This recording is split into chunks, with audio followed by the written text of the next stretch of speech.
TV, even over the course of time, has sort of shifted towards reality, but a movie could quite literally be like 3 years of constant work.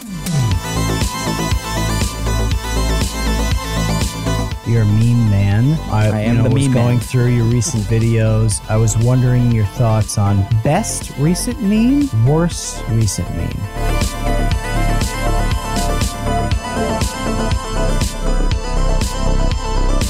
This is still exactly the way that I feel when people respond so seriously to my tweets. What percentage of people do you deal with on this stuff? It's not that much, but it's still more than zero, and that upsets me thoroughly.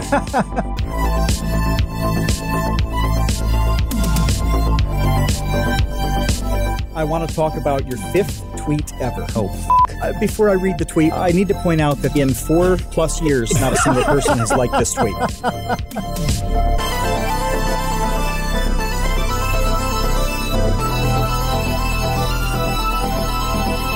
Why are so many comedians pushing the envelope, saying such controversial things? Like, dude, that's what got them there. Like, of course they're going to continue to do so. That comes with the name of the game. Hey, welcome to the Create Unknown, the home of Make Something Mean Something. I am Kevin Lieber. It is TCU night, a new TCU night, which is Tuesdays at 6 p.m. Eastern. That's Tuesdays live here on Discord with all of our patrons, lurkers, and the rest. And with me, as always, is Matthew Tabor. I want to sue T-Mobile over this because they have T-Mobile Tuesdays. Yeah, they have T-Mobile Tuesdays. Now we have TCU Tuesdays. And I think if we file TCU Days, that's right. And if we file a frivolous lawsuit, I think that we can get them to cut a check for like $8,000 just to say go away. That's a great idea. It is. Yeah. It is. And so when we decided to go Tuesday, I thought instantly we're getting a boost on this. Yeah, and Baseweight actually had a great suggestion I saw earlier today, which was to change our sign off from "See You Space Cowboys" to "See You Next Tuesday." I don't know if we'll go with that, you know. But it was a suggestion that I laughed at and I enjoyed, so I just wanted to mention that. But yeah, Happy New Year. We are back. We have a great new year of TCU for you. I just tweeted earlier today the TCU alums of 2021, something that I love to do, just to look back on, because the years are so long. Like, I don't know if we've ever talked about on this podcast how internet years are like, there's something weird that happens where you're on the internet where 1 year feels like 7. Yeah, and it's the trouble that I have now is separating 2020 from 2021. I can't quite tell what happened in which year, because it's like one big year. There really aren't the normal markers that break up a year, you know, where I can think, oh, this happened before X or after Y or something like that. And that's just kind of gone. So it's all one big thing.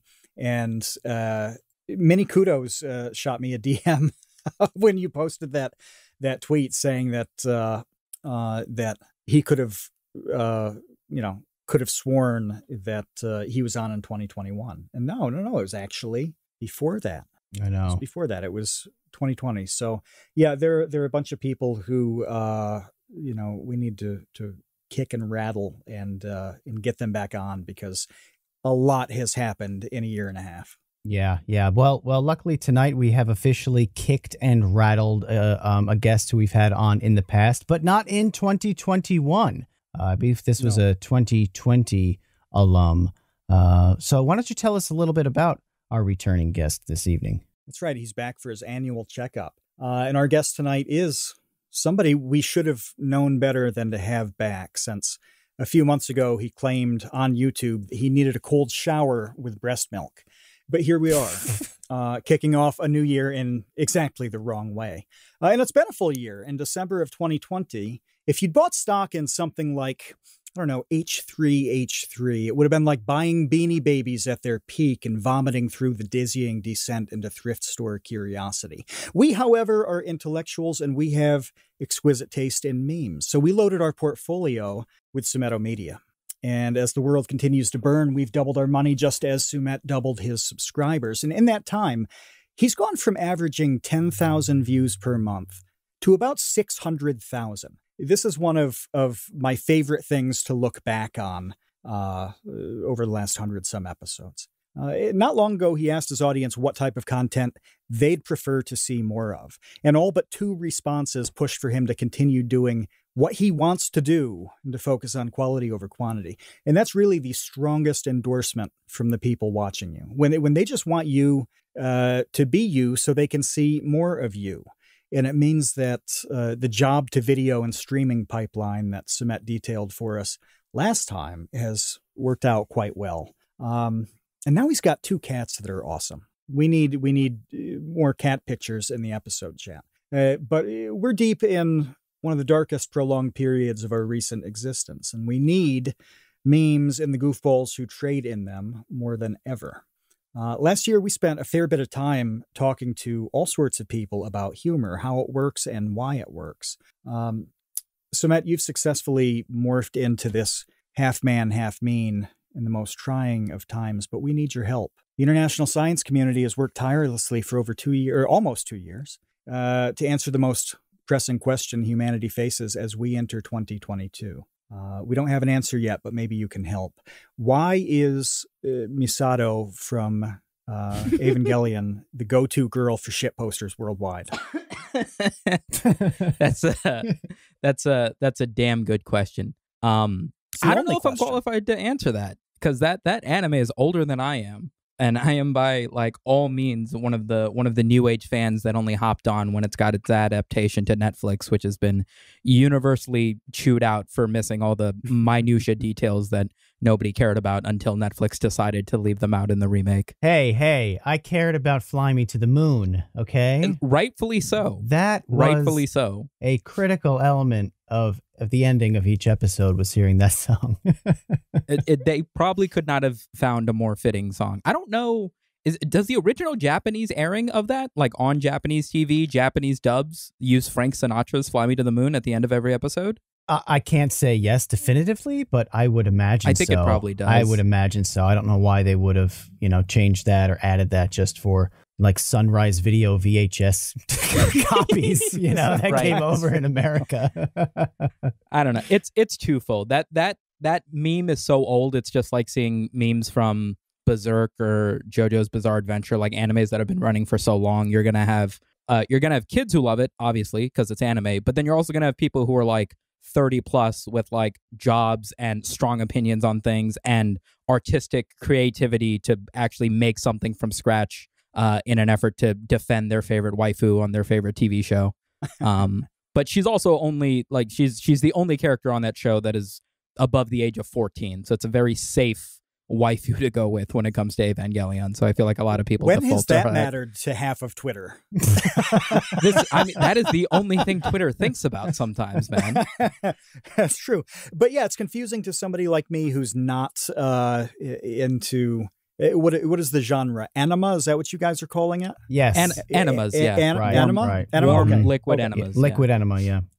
But no, I see this character and I think, okay, what is so substantially different about this girl compared to what I'm sure is thousands of really cool female characters in anime? What is so different about Misato? And I've never seen anything about that. I've just seen people super simping over the photos, so I can't figure it out. Yeah. So Evangelion is an anime that is completely about human faults and the huge flaws that comes with having humanity be intermingled. So to have relationships, to have family, to have love in any capacity is at the end of the day just pain and nothing but pain, right? It generally will always just be happiness for a short period of time, but then either when somebody leaves your life or decides not to be friends with you or in love with you or dies, it is ultimately just going to be a pain that you suffer with for the entirety of your life.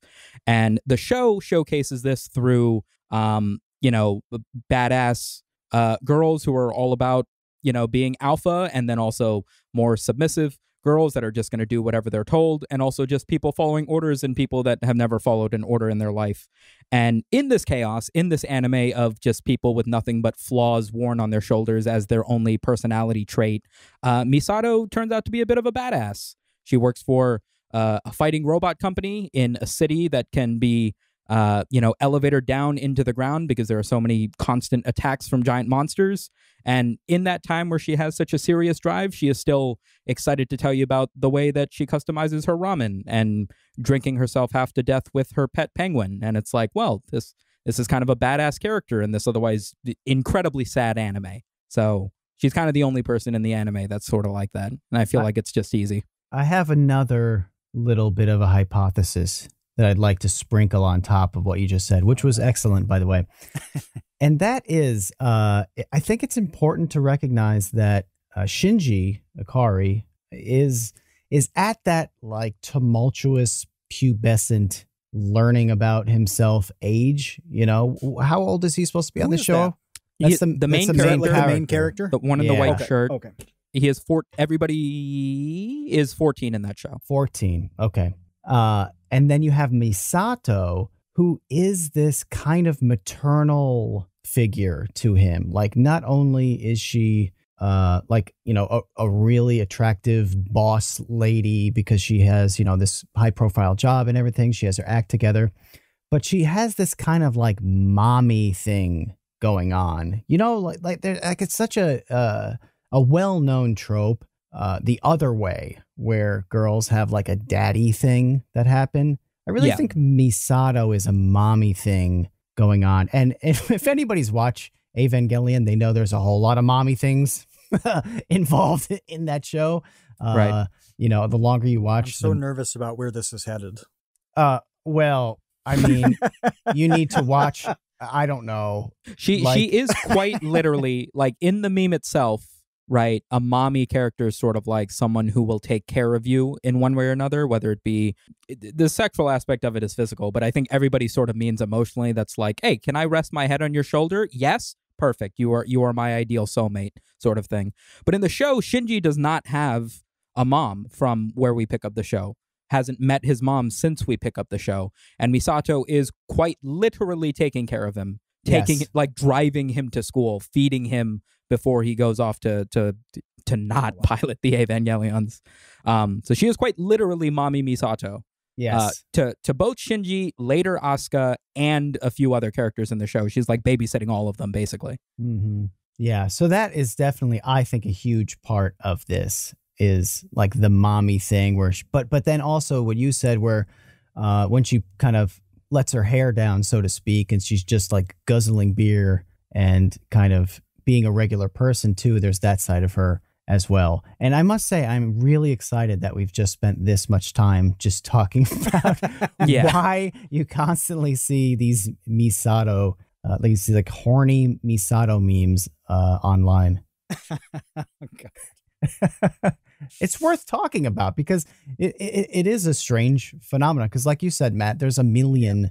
There are a million anime waifus, and you don't see. I don't know. I don't. Is there anyone else who is as replicated as her? No, nobody who's like given. Nobody who's given like simultaneous like respect to their character and personality alongside their sexual attractiveness. Anybody that you see this much attention given to in an anime is going to be purely, I want to sleep with this character. I am attracted to this character. But very few female roles in animes are going to be, this chick is a badass, and I aspire to be this level of badass one day. But also, mommy, the way that Misato is. They had respect for Callahan in Police Academy. Dude, he doesn't know that. You know Callahan from Police Academy? Not Callahan. I've seen Police Academy. I've seen Police Academy. Oh, you have seen? Yeah. Yeah. Oh my gosh. I just didn't want anybody thinking this was the first. Yeah, I've seen Police Academy. This is a comedy. I've seen all the classic comedies. Yeah. Oh man. Police Academy should be required viewing, by the way. I think everybody should watch those movies because they are oddly really funny still. Like, they're so stupid and bad, but they still make me laugh at least. No, stuff like that. And what else is it? Like Airplane? Like those comedies have so many modern pieces of media pay so much homage to them. Yeah. That, like, I remember seeing Airplane many, many years after it came out. And I recognized so many of the jokes in that movie from Family Guy, because Family Guy paid so many homages to the gags in that show. And I was like, oh, I've seen half this movie. I know half these jokes because of all the other stuff that's sort of taken these funny bits and pieces from it. Yeah. Airplane and the Naked Guns are also so fun. Homages / stolen. I mean, right. References / just redoing the jokes. Well, I'm glad that you mentioned movies, because I think we've had a lot of people who watch a lot of movies on this podcast. We just had Adam on. Yeah, we just had Your Movie Sucks, Adam. We've had Kino Corner in the past. So like movie people are a thing. We all know that. Gamers are a thing. And I want to get to that later because you did a video about what is a gamer. But while I was watching what is a gamer, I was thinking, what is a TVer? Why is that not a thing? Like anime people are like, they used to be called otaku. Now they're like weebs or whatever. Like we have names for all of these sort of fandoms, but not television. Doesn't that seem weird? I'd never thought about it before until today. Can I ask what makes a television watcher now? Because before streaming, it was really easy to define. It was incredibly easy. You say like just that somebody watches a tremendous amount of television. You know, they're sitting at home in their living room or their bedroom and they're just staring at a screen and they're watching things on a schedule. What they're watching is based on what's in the TV guide. Now, if somebody says, I watch a lot of TV, what does that mean? I don't know if it means they're watching reruns on Hulu. You know, they're watching like Cheers was on Netflix for a long time. I don't think it matters. Seinfeld is there now. You were just talking about them. The same thing. How can it not matter? Because they're TV shows. I just am saying, like, there are people who just watch a ridiculous amount of TV. They love TV. Yeah. Whether you're watching it streaming or, you know, whatever, on demand, or just when it shows up on reruns on TBS or whatever. Why don't they have a name? And why aren't there people? Are there YouTubers who all they do is talk about TV shows? Yeah, I think the barrier to entry might be too low. Like you can watch a lot of movies, and at a certain point, your favorite movie or what you think is the best movie is going to kind of dictate whether or not you've seen any good movies. You know what I mean? Like if you've watched a lot of movies and like your favorite movie is just like James Cameron's Avatar, and it's, you know, the immediate question to somebody who's also seen a lot of movies is going to be like, well, have you seen these 6 other movies? Because I consider these much better movies. But with TV, it's like if your favorite TV show is just, I don't know, Gilmore Girls or something, it's like, okay, everybody watches TV. Maybe you're just watching it while you're making dinner like 2 hours a day. Maybe you're not there 20 hours a day, you know, circumventing what TV show comes on at what time to make sure you're watching the absolute pinnacle of television production. That's cool, you know? But so is TV not special? Because like anime is the same way, right? Like how many episodes of like One Piece are there or Naruto or whatever? There are so many shows that are anime TV shows or OVAs. Well, OVAs are usually shorter, but there are a billion episodes of a lot of anime, but there are like anime people. Why are there not TV people? That's a good question, because I know plenty of people who watched quite a bit of television back in the day, and it still doesn't sort of like encompass their personality, like their favorite TV show or what have you, the way that like your favorite movie might fucking shape your personality, or your favorite anime might become the only thing you tweet about and talk about. Right. Like even people who were really into Game of Thrones didn't fucking change their profile picture to Jon Snow and shit, you know? Nobody did that. No, you're right. Somebody did that, but like my timeline didn't. It's like an identity thing. I guess what I'm getting at is like people will kind of carve out a section of their identity with those other fandoms, but no one's like, I just love television shows. As you two are talking about this, I'm thinking about how people are really happy to describe themselves as somebody who reads books. And they'll talk about their favorite books and the books that define them. You get these people who, especially at the end of the year, they brag about how many books they read. Yeah. They're like, oh, I read 117 books this year. Like, so many. Have you ever talked to somebody who said, yeah, man, I love magazines. I go home and I just read magazines for like 6 hours every night. Nobody ever says this. But a magazine would be is bonkers, bro. It would just be weird. Nobody's proud of that.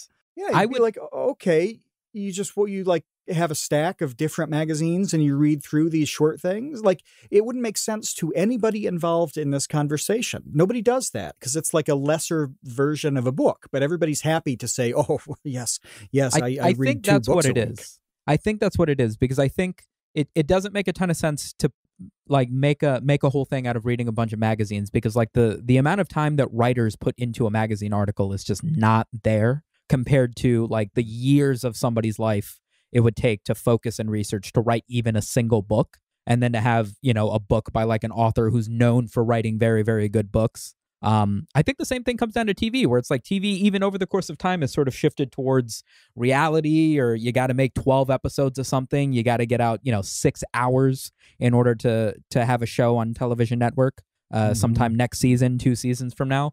But a movie like that, what could be 90 minutes of a film could quite literally be like 3 years of constant work. So like, I think a good movie is just like that much more enjoyable of a segment of your life than a good TV show would be. I think the same thing probably applies to books. I don't know why it doesn't apply to anime. It's not like anime takes that long to make comparatively. Yeah. I mean, a lot of TV shows take a long time to make, at least, or to get on the air and stuff as well. So I don't know, but I like that comparison is definitely interesting. The book magazine to movie.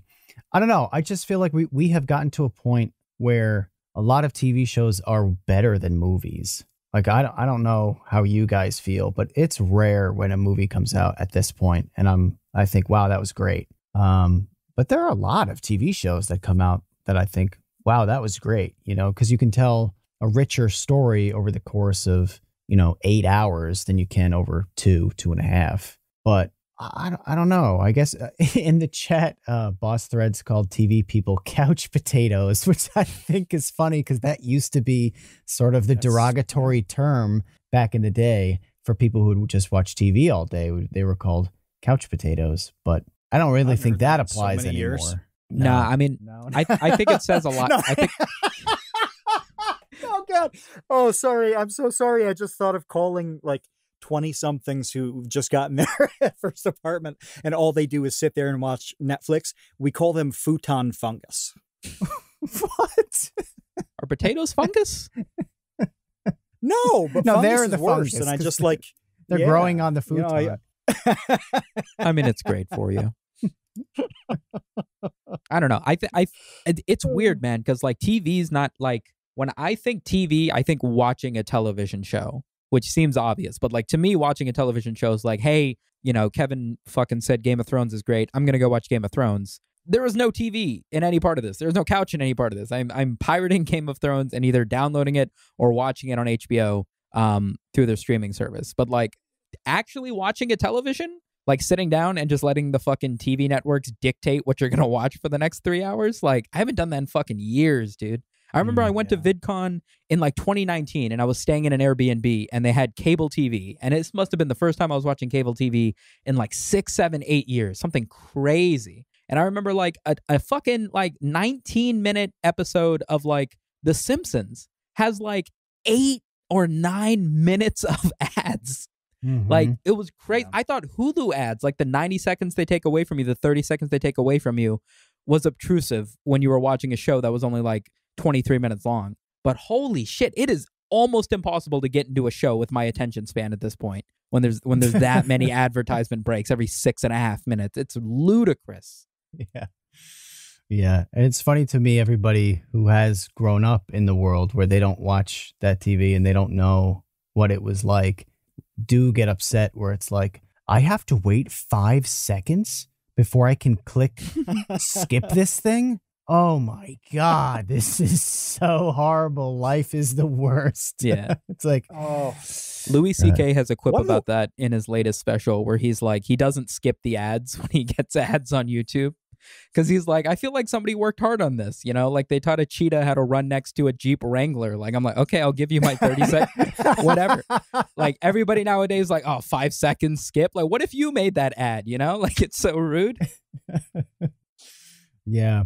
But so then what is a gamer then? We don't know. I don't think we have solved or ever will solve what is a TVer. What is a gamer? And for me to be, I think you just got to have a story, man. I think that's all it is. I think you have to you have to have a story about getting a horror game and not knowing anything about it because your older brother fucking said, hey, play this, and then that really got you into the fandom. Or you went to the midnight release of something and you were the last person to get a copy of fucking Pokemon Red or whatever. Or you fucking figured out how to get a secret this and that in a video game. I think that's all it takes. You just do one thing that's like you went a little bit above and beyond just playing through the game casually. And you've got that, creative adventure side about you that's like, I'm going to figure out how to do this in whatever video game. I'm going to go the extra mile because I really wanted to get this unlock. I think that's all it is. You get that little part of your brain that's like, I'm going to get serotonin if I accomplish this otherwise completely meaningless task. You're a gamer, in my book. Yeah. So there's a math proof that's made the rounds for decades. It shows how 1 equals 2. You start with a times b equals a squared, and 7 steps later you've got 1 equals 2. Well, on the surface, the whole progression is pretty compelling, but there is a subtle flaw in the process, and you really only see that problem when you've actually done it yourself. This is the kind of interactive experience that Brilliant.org provides in its courses. It's not some YouTuber telling you about a thing, it's you doing the thing in a very well-structured way. Hit the number theory course or the physics of the everyday, pop into vector calculus or cryptocurrency. There is a ton to choose from. I like the math history course because it's got a bit of math and it's got a bit of the humanities. I like the stories behind the numbers. Scan over what they've got and something is going to grab you. You can get started learning on Brilliant for free, and the first 200 people to sign up through brilliant.org/createunknown will also get 20% off an annual premium membership.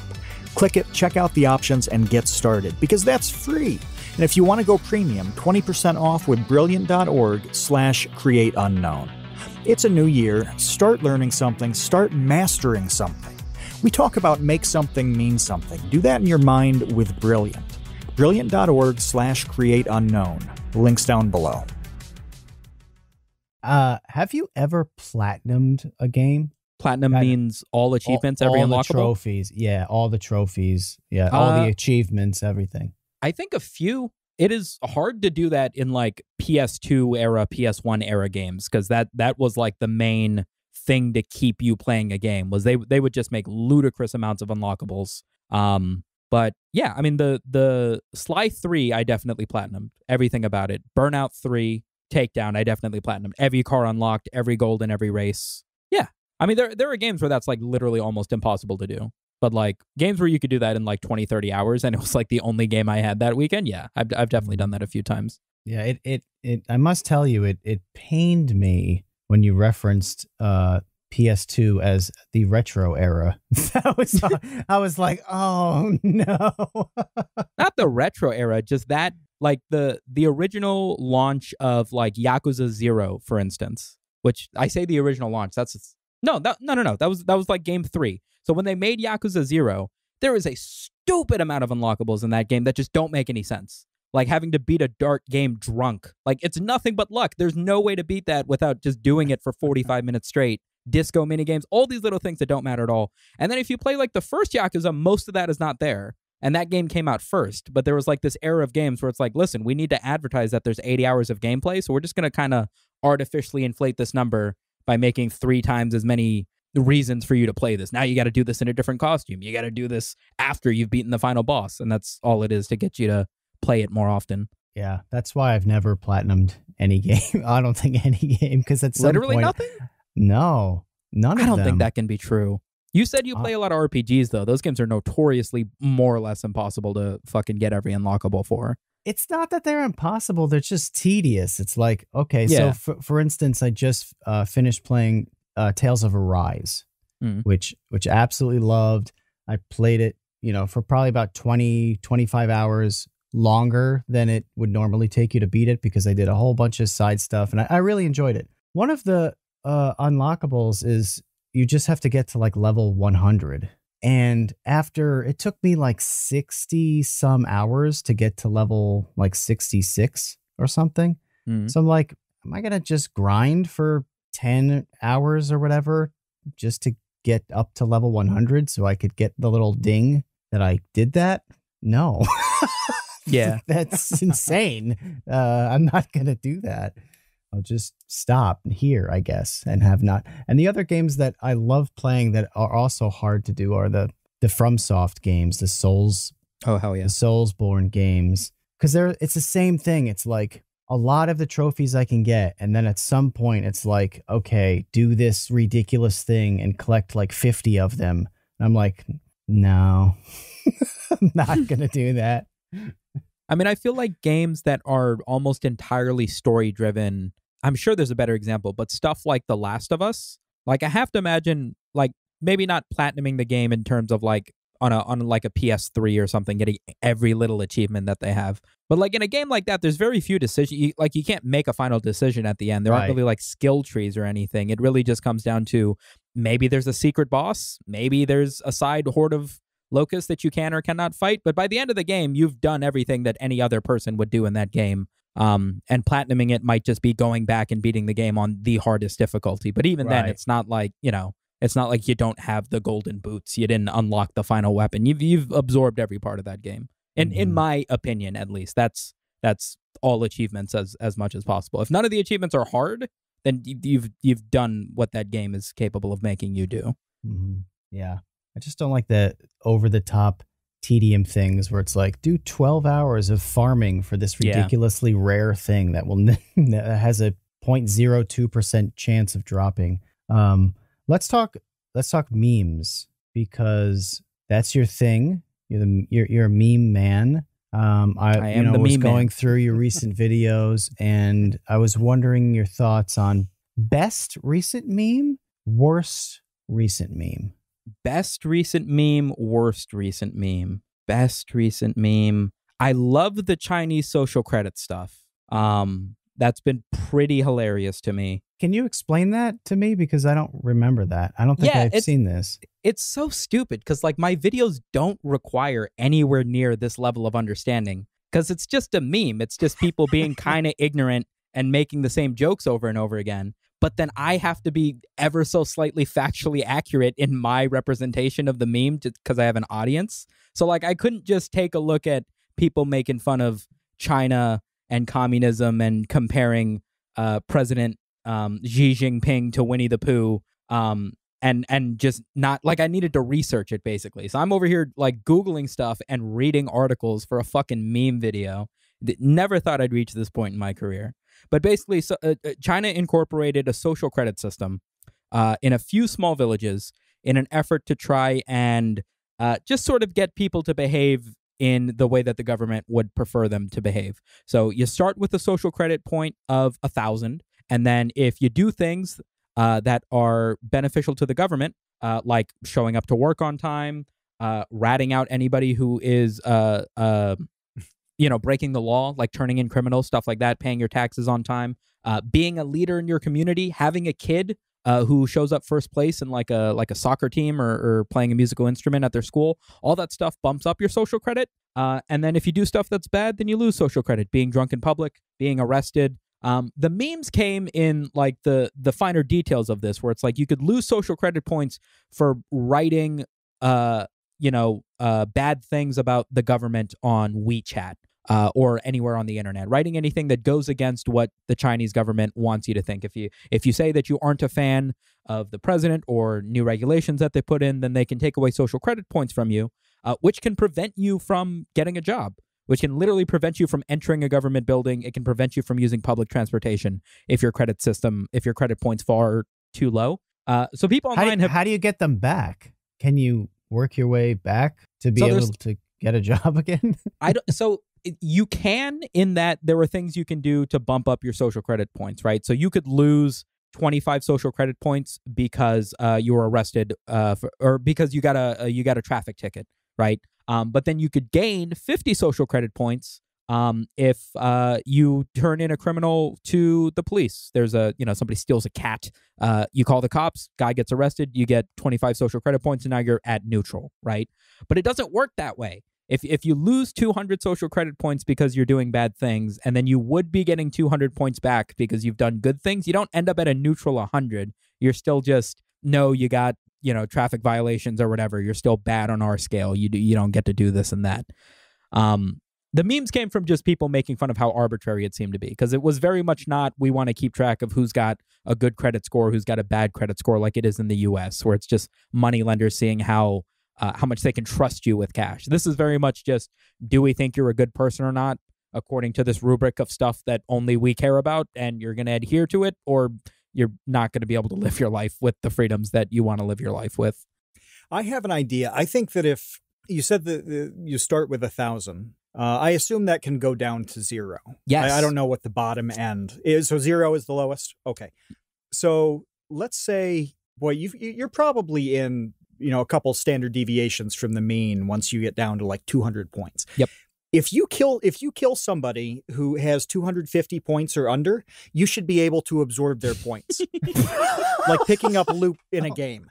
So this is the way you police the absolute worst people in the social credit score system, is you provide an incentive by making their points like free for all. And this is the premise for a very good anime where somebody wakes up and, there's like a horn going off on their computer, and it's because they've been alerted that their score has dropped to 249. Now they can be sniped to have their points taken, and now they live their life as a targeted person. So we made a lot of progress today. It would be brilliant because the ladder of people who have a great social credit points would be like A+ students, literal heroes who have saved children from a fire, the president himself, and then like actual serial killers with a social credit point of like 60,000 who've just been murdering homeless people day in and day out to absorb their points.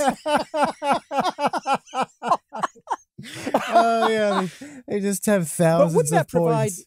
Yeah, look at the diversity in that list of people at the top. This is true. That's really who you want deciding, the fate of a nation, is that vast array of people. You don't want just the scientists and the do-gooders who have a perfect social credit score. No, you want people who have obtained their crazy social credit scores by all sorts of means. Maybe it was the straight and narrow, and maybe it was, murdering people under the overpass.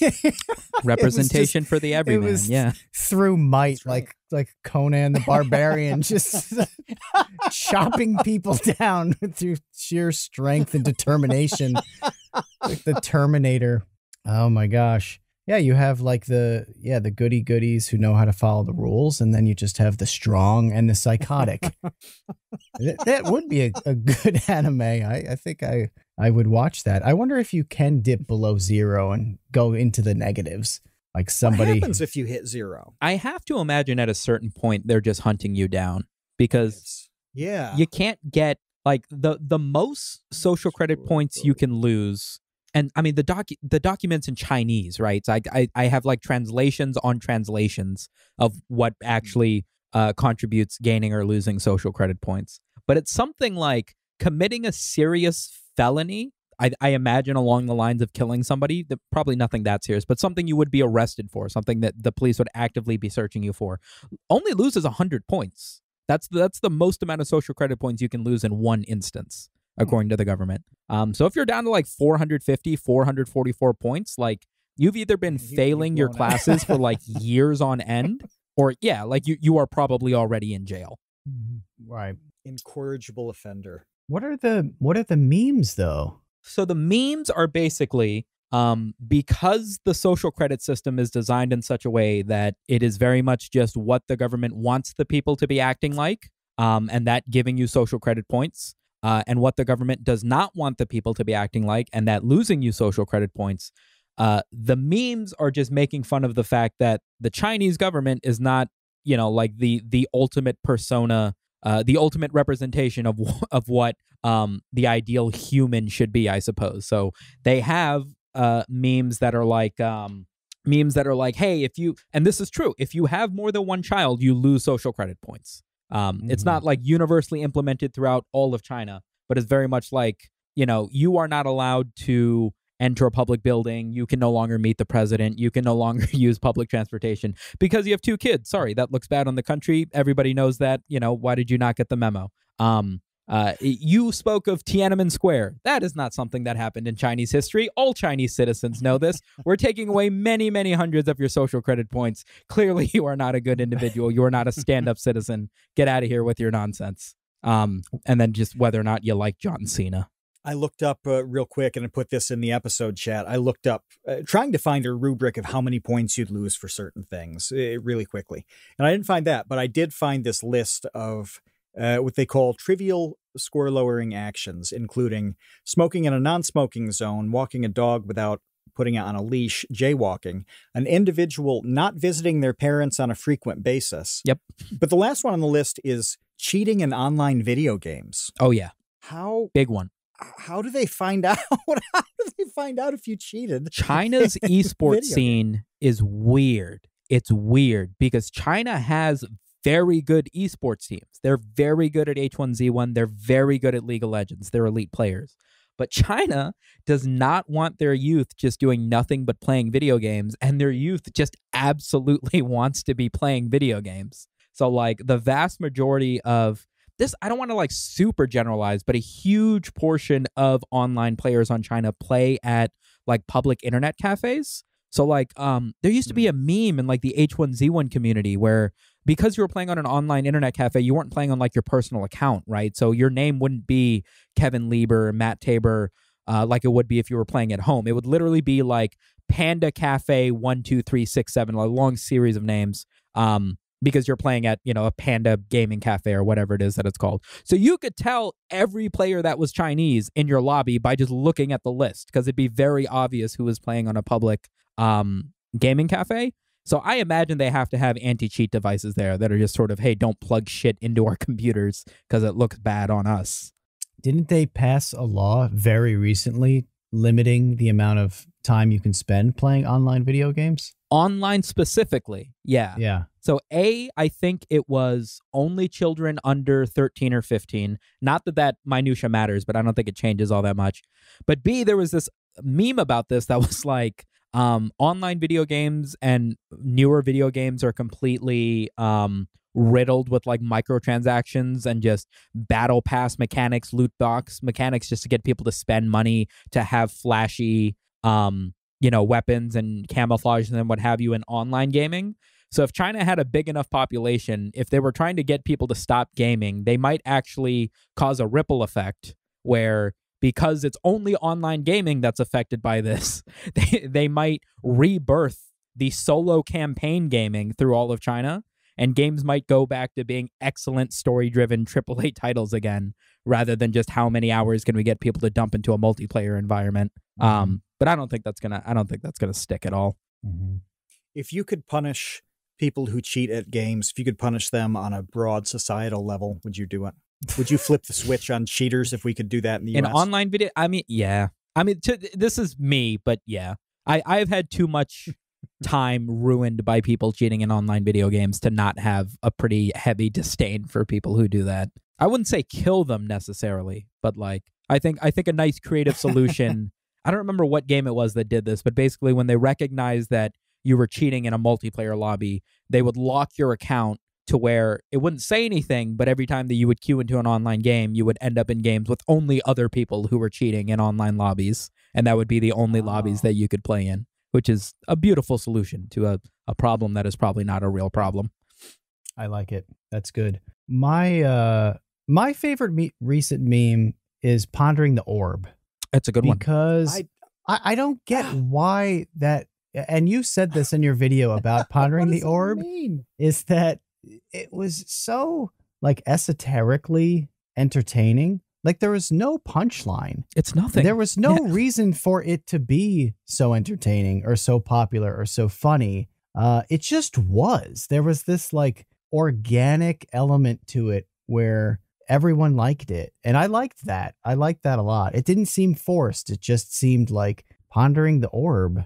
I don't know what it is about that, but it feels good. It felt good that week or so where everybody was just pondering their orb. Yeah. I like that. There's something meditative, I think, about Pondering the Orb. Yeah, it's great. It's a great one. I think, I don't know, I'm literally getting like drone striked or something. Like these helicopters are so fucking loud outside my window. It's ridiculous. It's China. They're listening. Guys, if I go off... Your score has dipped into the 240s, and we're coming for you. That's right. You're a target. No, it's memes are weird, right? if something comes up on the internet and it's kind of funny, it's only going to be a matter of time before people try to take advantage of that to make their own funny, whether that be because they want to like share more enjoyment into the world with their own little personality attached to it, or because they want clout and they want Twitter likes and YouTube views, and it fits into their title nice enough to get more people to click onto their face. And when a meme starts to gain some traction, whether or not it starts to get picked up by a community of like artists and creatives, or whether or not it gets picked up by like the Instagram click share, fucking retweet this for 1,000 likes sort of community, I think is what sets a meme up to either succeed or fail. So if you get a meme that's very easily manipulated, everybody's just going to very easily manipulate it. And then it's going to get like 1,000 different variations, almost none of which could actually be funny because everybody and their mom is making one. Or you get a meme like Pondering the Orb that's like, you can't just stick a piece of text over it and go, hey, me when I ponder your orbs, like that isn't enough. So like the first versions of it that got super popular were artists recreating it in their own art style or with their favorite character from an anime or with fucking Garfield or whatever. So there was only these very high effort versions of the meme getting remade that we saw first. And so it inherently just set the bar so much higher because everybody who wanted to just take it, stick a picture of Doge on it, post it onto their Instagram, they couldn't do that anymore because like, dude, we're already leagues above this in terms of quality. Sorry, but either catch up or get lost. Yeah. I like that distinction. It had a high bar, the Pondering the Orb. Conversely, my worst recent meme is CDC says, because I think the bar for that is just laying on the floor. It's what I consider like a Mad Libs meme. Yeah, where people just take a thing and they fill in the blank at the end, and it's supposed to be funny, and it never is. Yeah, they're called snow clones. I don't remember why. It's an old term. It's a really, really old term for old 4chan copy pasta stuff where people would just change around the words to fit a new thing. But yeah, snow I don't know. Clones? Yeah, snow. Am I not using that right? It's called a snow clone, right? No. That's right. I just looked this up, and it says that it comes from old journalistic cliches that referenced a very high number of words the Eskimos had for snow. Ah, okay. So yeah, I knew it had a name to it. Yeah. Little bit of a leap in getting to the name on that, but now it makes sense. Yeah. It's anything that is just text is going to be that way. Anything that is just text is going to be that way. If it's just an easily manipulated image, it's going to be easily manipulated.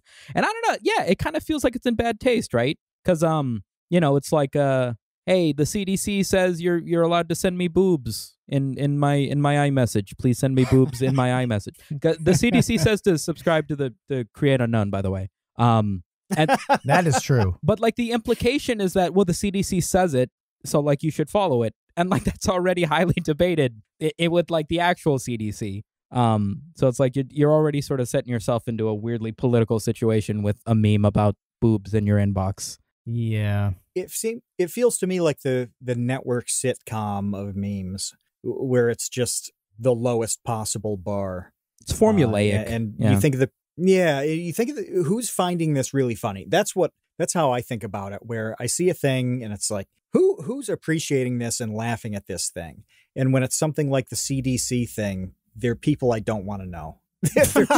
they're just invariably it's like, no, if you're into this, I'm not into you. Yeah. It feels like somebody who didn't pick up that it was a joke or oh, I had more of a string of thought to this and I've completely blanked. Or they think that no matter what they put in at the end of it is automatically funny, and it just isn't. It's like, okay, you didn't write a joke. It's not funny.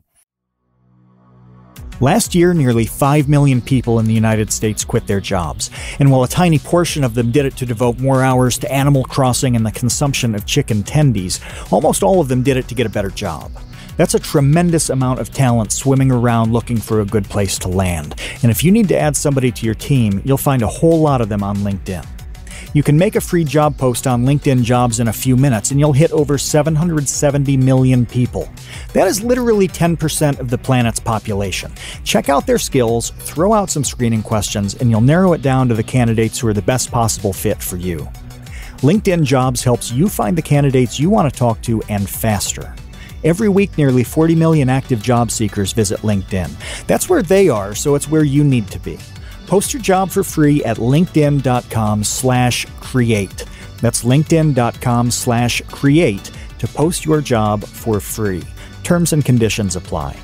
And if you don't need to hire right now, it's okay. Get on the platform and be ready when you do. When it's time to pull the trigger, you can just do it. linkedin.com/create. It's like one of the most frustrating things to me, if we're going to talk Twitter right now, is people not getting the joke. It's very frustrating to me. Like on one end of the spectrum, the people who get the joke and play along with it, I love. And on the opposite end is the people who don't get it and they try to respond seriously, which I hate. Yeah. It's so annoying. The other day, TCU 2021 alum Jose Arroyo, who is unquestionably the most credentialed comedy writer that we've ever had on the Create Unknown, literally an Emmy award-winning comedy writer who wrote for Dennis Miller Live, as well as Conan O'Brien for, I don't know, 15 years or something. And shout out to Jose for just now getting another comic published in the New Yorker. He just has a brand new. So I think if you pick up the latest New Yorker, you will see a Jose Arroyo comic, which is really awesome that he got another one of those published. But he did this joke the other day that no one except me got. Like, and I'm not saying this to pat myself on the back. I'm saying, like, literally and objectively, you could probably go to the tweet right now and no one got the joke other than me. And he is making fun of the names of masculine deodorant scents, which... Oh, right. Yeah. Like Bohemian Thrust or something. yeah, I think that was one of them. Bohemian Thrust was one. I don't remember what his other one was. It was like Caribbean Chrome or something like that. Like satirizing the fact that, like, Old Spice and Axe and whatever, these companies come up with these ludicrous names for these smells in order to try to, market it as being a lot more important than it is, or, a lot sexier than it is, or whatever. Right. So the tweet was structured in some sort of fashion, very like straight. He played it straight, which is like, which is your favorite deodorant? Like Caribbean, it was like Caribbean Rainfall or Bohemian Thrust or something like that. And all the freaking replies were like, I use Tom's Unscented, actually. I prefer that. And I'm like, oh my God. Like, don't you people not understand? Like, Jose is a comedy writer. This is a joke. And you're replying seriously, you really honestly believe that Jose Arroyo is asking Twitter at large, writ large, what their favorite deodorant scent is? That's how you took this tweet? And the answer is a resounding yes. It is a resounding yes. That's how I took this tweet. Sense. Everybody took this tweet as being like, yes, Jose's struggling, trying to find the right scent for his armpits. And I am here as a dutiful citizen of Twitter to let him know what I rake over my armpit hair every single morning. And I just wanted to smash my head through the wall. And that's it. That's my brief Twitter rant. I understand that Jose is more credentialed than I am as a comedy writer, but this is still exactly the way that I feel when people respond so seriously to my tweets, because it's like, I'm not a big enough... I was going to ask what percentage. Yeah, like what percentage of people do you deal with on this stuff? It's not that much, but it's still more than zero, and that upsets me thoroughly. Because I'm not a big enough creator or internet celebrity or anything for you to know me from anything other than being a goofball online. And I don't even take Twitter that seriously. I'm not using it to rally together my audience to raise money for cancer or anything. I just use it to shitpost and like hot anime girls. That's it. So in no world should you be seeing the words that I've thrown onto the internet and take them as a genuine question. That is never going to be the case. If there was ever going to be a cry for help or a place where I would need a serious response, I would not be going to Twitter. Yeah, it's just astounding to me. And conversely, like I thought that the fake Twitter scent name, deodorant scent name was so funny. I've been thinking about it for days. And like last night, I was literally laughing to myself thinking of Capone Zone and it being this like cartoon, like Al Capone smoking a cigar, on the front of the bottle. I'd buy that. Presents Capone Zone. Just, I'm an idiot is what I'm trying to say. And that's the type of thing that I find so funny. But I would say not as big of an idiot as people who think it's a serious cry for help of somebody lost kind of in the deodorant aisle searching for their perfect scent. That person doesn't exist. It just doesn't. I don't know why people think that. I'm fascinated by the misunderstanding, though. And we've talked about it in the context of, Kevin, your videos on Vsauce, too, because people really misunderstand and play straight things that should not be so literal. We joke about the probability thing always being 50-50 because something happens or it doesn't. Yeah. And there's a disconnect between what's happening on the screen and what's happening in that person's head.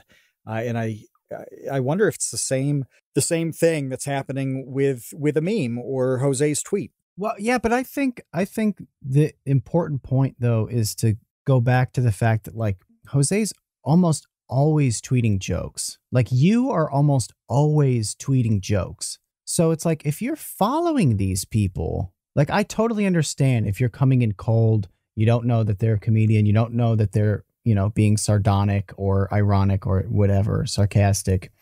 I get that. That makes perfect sense to me. If you're following this person who all they do is create like ridiculous jokes, that to me is like a gap that I can't bridge. I'm like, what are you getting out of this follow if it's not being entertained by this person making jokes? Yeah. I don't get it. What am I missing? Speaking of Twitter jokes, so Sumit, I looked you up. I poked around a little more than I probably should have. On October 20th, 2017, you tweeted, yes. Hello Twitter, hashtag my first tweet. Did I actually? But I want to talk about a tweet. Yeah, you really did. That's really the oldest one on there. I think it's a default.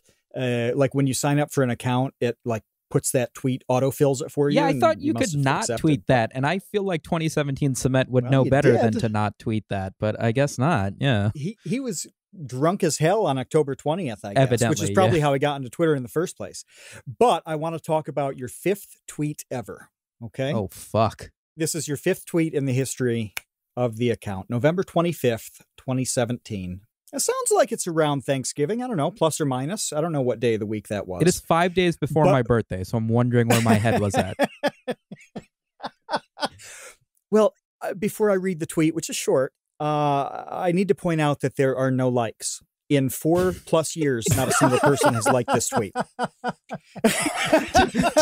to preface this, Matt could say literally anything at this point, and I would be contractually obligated to acknowledge it as my 5th tweet ever. I wouldn't know better. Sometimes like in music or something, somebody will release a song and it absolutely blows up and it's the first thing they've ever put out. And, it's just this immediate success. You hit that with this 5th tweet where it's like a brand new account. I'm sure you had nobody following you days after you make the account, and you put out a legendary banger. And here it is. Idea.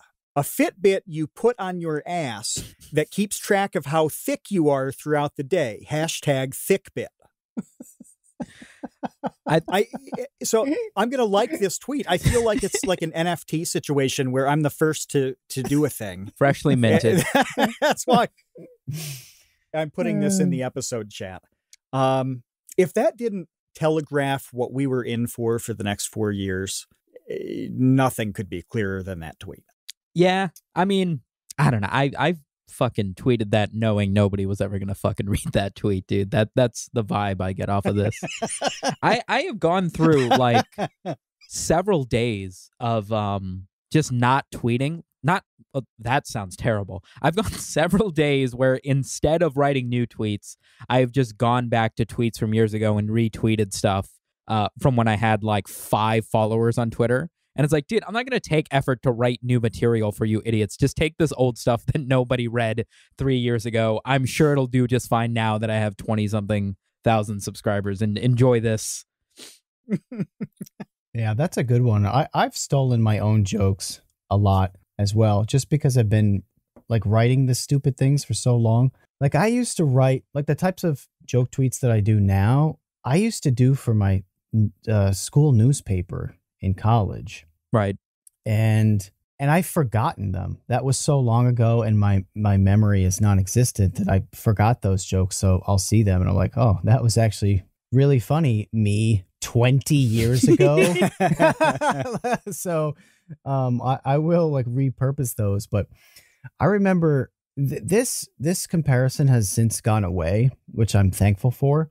But a few years back, whenever I would do, kind of surreal, Dadaist tweets, people would reply essentially saying that I was like Will Smith's son, whose name escapes me now. What's his name? Not Willow, Jaden.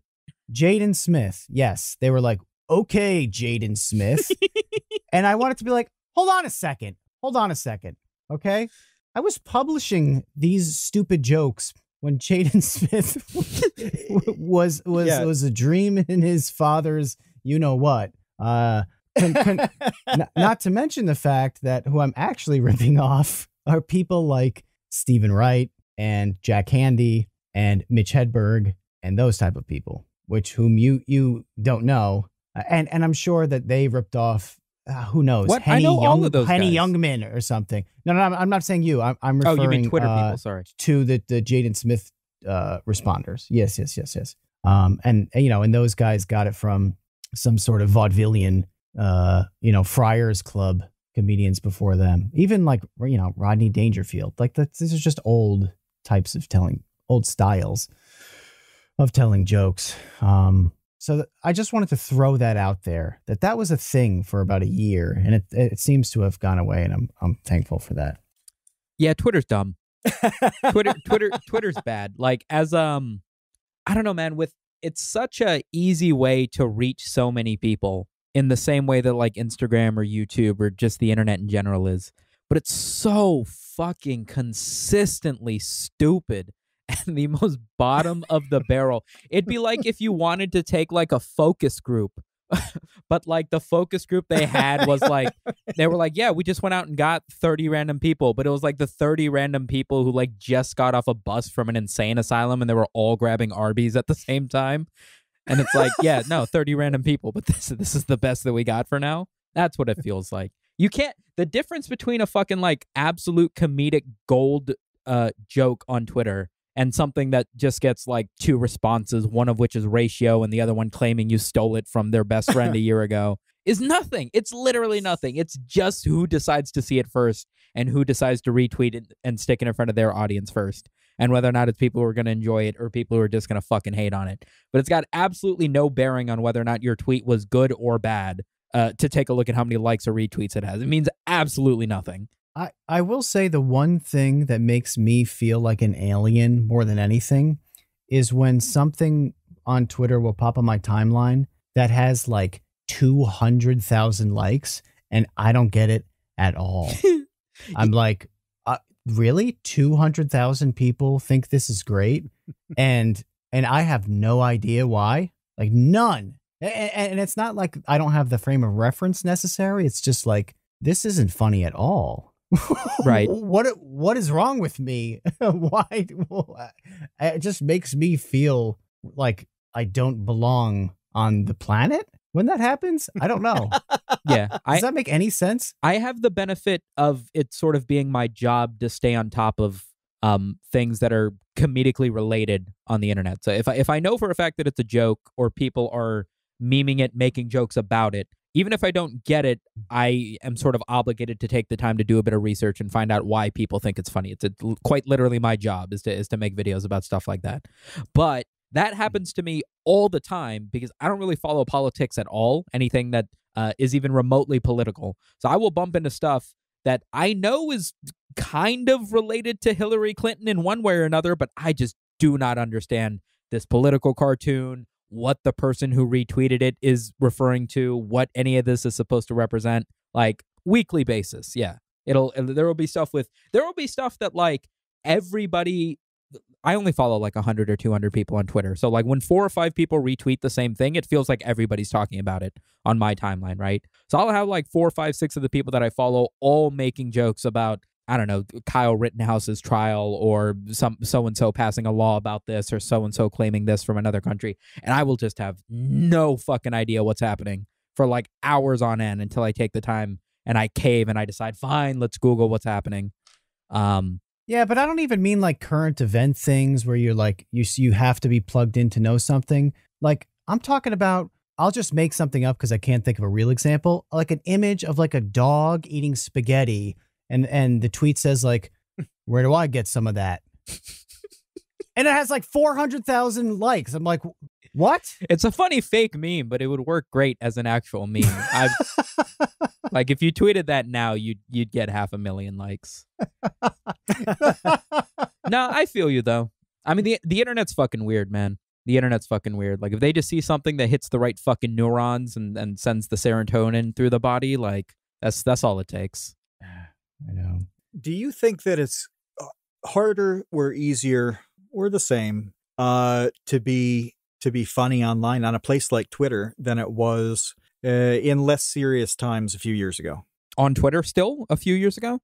Or on YouTube. I mean, you actually have a trajectory that's pretty interesting with this in terms of how the timeline matches up. Because again, on your old tweets in early 2019, you were saying you hoped that you would do this kind of thing for a job. Well, that seems to have worked out. It has. But think about that. So, you got into it over the course of a year, whatever. And then the scene started to get a little bit more grim. So you getting into it has coincided with humor changing a little bit in all sorts of different ways, from what's acceptable in terms of funny and what people seem to be into. Is it any different now? Am I making this up, or which is totally possible, or is it exactly the same as the day you started? No, you're definitely right. You're definitely right in a few regards. Being a comedic individual, I don't want to just say comedian. Because there are a few things you can do that are sort of comedy adjacent, in that like you make music from video game soundtracks or for TikTok to blow up, and it might not make you a comedian, but if you're still making internet adjacent stuff with a sense of humor, then you fall into the same suit. Stand-up comedy has historically really been sort of like you kind of have to be okay with making jokes that people aren't going to like you for. You've never had to be. It was never always super beneficial for you to be completely family friendly as a traditional stand-up comedian.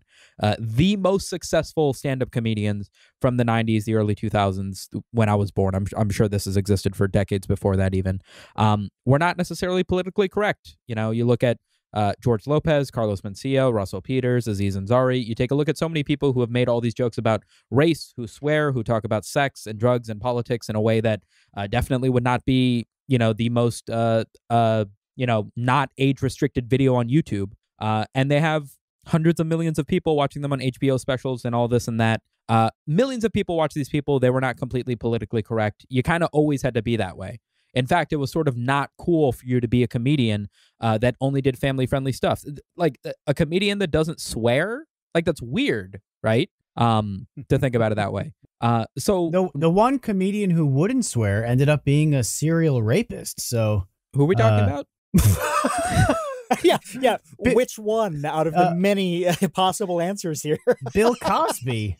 Bill Cosby was really against using foul language in his act. He never, ever, ever swore. You know, Seinfeld didn't either, but I think that Seinfeld more did it because he actually liked the challenge of crafting like the funniest bits imaginable about, you know, like Pop-Tarts and crosswalks and airplane food or whatever. Yeah. Without being able to swear. But yeah, Cosby was like a vocal proponent of, I'm pretty sure even at one point he had a spat with Eddie Murphy over, you know, the use of Eddie Murphy's foul language in his bits. Because Eddie Murphy, I mean, he literally had one of his most famous specials is just called Raw. Yeah. Eddie Murphy. Yeah, I was going to say he was pretty raw. And then he was pretty raw. Yeah, literally. He was so raw. That was the name of, one of his specials. Anyway. No. Yeah. No, but that's exactly it. So to take that and just push it 10, 20 years and then be like, you know, why are so many comedians pushing the envelope, saying such controversial things? Like, dude, that's what got them there. Like, of course they're going to continue to do so. That comes with the name of the game. Because of COVID, because of how easy it is to sort of spread stuff on the internet, because, you know, of youth culture appreciating YouTube and Netflix and things like that more. You could say there's been a shift of people who have always sort of been able to get away with being politically incorrect, make jokes that you wouldn't be able to make otherwise on the internet on stage, and have now had to bring that to the web. And now, you know, 13-year-old Stacy, who's very sensitive to jokes that you make about 9/11, black people, trans people, whatever, is now seeing content made by people who have quite literally built their career making jokes about black people, 9/11, trans people, what have you. Obviously, there's going to be a clash of conflicts or a clash of personalities there. But whether or not it's harder to make jokes on the web, I think is still not as concrete of a yes or no, because while you will get chastised more for the edgy humor that might have flown just fine on mainstream TV, now that you do it more so on the internet, the bar for comedy on the internet is also just so dog shit low. Like, if you take somebody like John Mulaney, somebody like, I should stop naming random comedians and name like my favorite comedians so that I have actual examples of the jokes that I'm talking about. But if you take somebody like Bo Burnham or Dimitri Martin, who are like ungodly smart with the comedy that they write, like it is scary how smart it is with the comedy that they write. And maybe it's a little politically incorrect. Maybe you don't like the fact that Bo Burnham makes rape jokes. Maybe you don't like the fact that so-and-so makes this.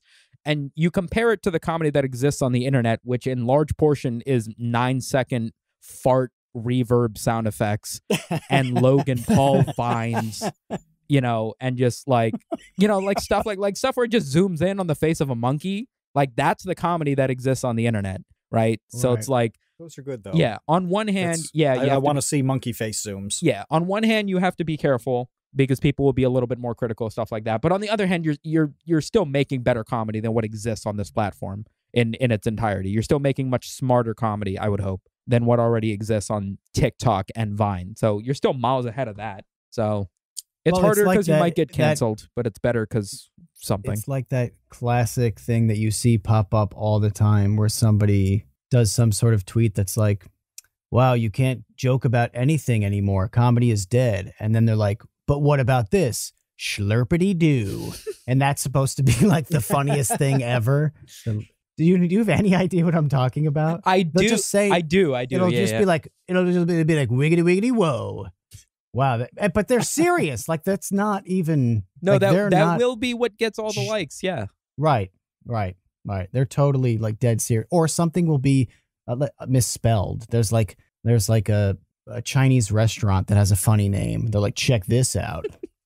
You tell me if I keep laughing dead. at the shit. You're trying to come up with examples for stuff that kind of isn't funny, and I keep unironically laughing at it. Because in my head, it's like the setup is right. Like this is what makes me laugh.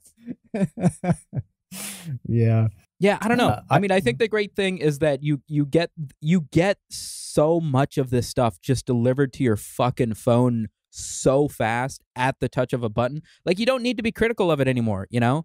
Like, when you have a favorite comedian, you have a favorite comedian because you're spending an hour and a half watching stand-up specials, and you don't want to waste your time So like you want to watch the people that you know are funny and are actually going to make you laugh. But that doesn't fucking matter with memes. You can go through like 100 in a minute. So it's like, yeah, dude, give me the shitty ones too. Like if it gets a chuckle out of me, no problem. I'm waiting for a bus. I'll just keep scrolling.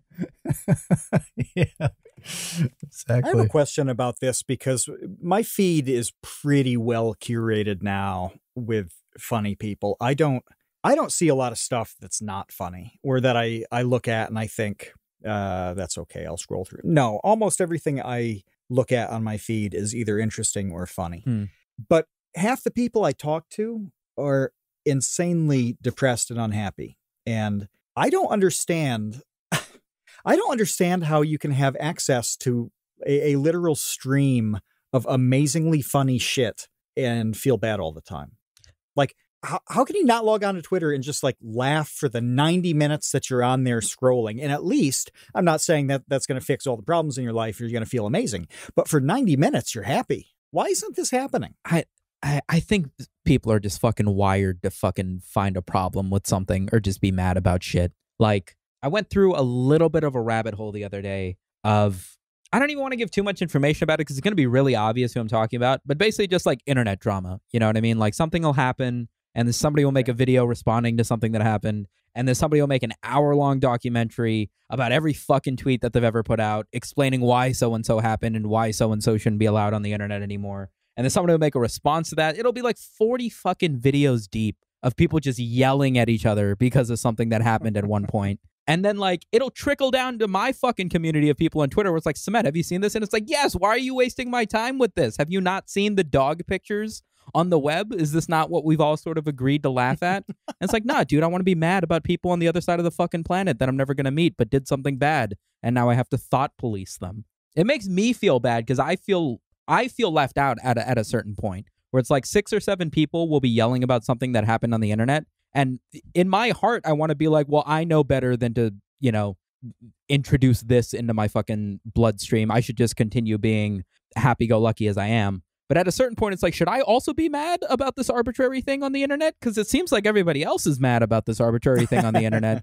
And I thought I was just having a good time looking at memes, laughing about this or that. But at a certain point, it's like, dude, should I also be angry? I think if you have to ask that question, the answer is certainly no. I would hope. You know, but I feel the same way about that sort of thing.